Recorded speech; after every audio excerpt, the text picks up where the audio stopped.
just going to set it right into my body. And again, Rudd, if we have an overhead shot here, this would be great. And what you can see is that alignment stick is basically perpendicular to my shoulder line. So here's my shoulder line here. Here's the golf club perpendicular off that. And when I take the club back, what I want to turn back over here, and I want this to be perpendicular as well. So what I'm going to do is I'm going to set up on an angle, and then I'm going to take this club and I'm going to rotate back just like that. And when you see that, what you can see is that my trail arm is on top of my lead arm, just like that, and my trail arm hasn't created any bend. And then if you look over to the right in the camera on the overhead, what you can see is that the line of the shoulders and the alignment stick, they're at a 90-degree angle. So I will not have rotated or created any openness in the face.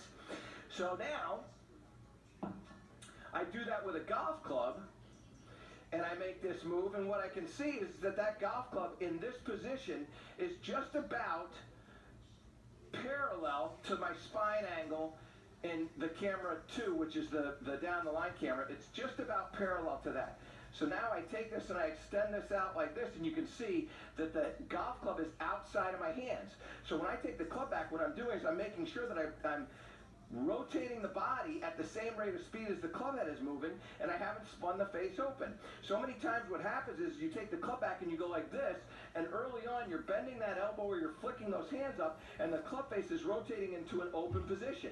Now, one of the things that you need to understand about what's happening with this golf club is if I hold this in this camera 2 spot here, right, and you look there, what you're going to see is the natural resting position of a golf club puts the club into a toe down position. And when the toe is in this position, toe down, what ends up happening is that you're putting yourself into a slice position. In order for us to be able to get out of the slice position, what I want you to do is I want you to try to take that club face and turn it to a 45-degree angle. And you can see if I'm using my trail hand, my wrist is going to have a little bit of a bend to it. If I'm going to use my lead hand, and I want to get that club face into that lead hand is going to have the wrist in a slightly bowed position, very similar to what Dustin Johnson does. So when we take this club back into this spot here, as we start to go up into the air, I want you to get a real sense that you're either bowing this wrist or cupping this wrist so that you can get control of this club face. And again, what you're doing is you're resisting the natural resting position of the golf club. This is going to take a little bit of practice. And what you do is you just kind of just mess around with just rotating this just like that. Do this little dance step. You can do it in front of a mirror. Just get the sense that this is turning in that direction so the face of the golf club is in an upward position. After we do that, now I want to just show you real quickly what's going to happen. So I'm going to hit a slice shot, and then I'm going to hit a draw shot here. And we're going to look at what happens with this. So here's my slice shot. Open club face, pull it across. Jumps out to the right, spins to the right.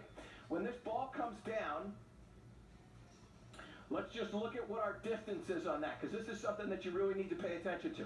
I hit that 6-iron, which for me is normally about 175 to 180. I hit that 153. My ball speed was 108 miles an hour. My side spin was 1,500. Now, real quickly, I'm just going to hit a draw for you and show you how this changes. Now what I'm going to do is I'm going to set up the way I wanted to set up, get in there with my trail hand underneath, make sure when I take this back I get that wrist in that proper spot. Now I hit that shot, now it's spinning over. Now come over here real quickly and let's see how this changes. Remember our side spin there is 1,500R? Now this thing's going to come down and it's going to land. We're at 1,200 left. That ball got up to 190 yards. Wow. I got 122 on that. So that's how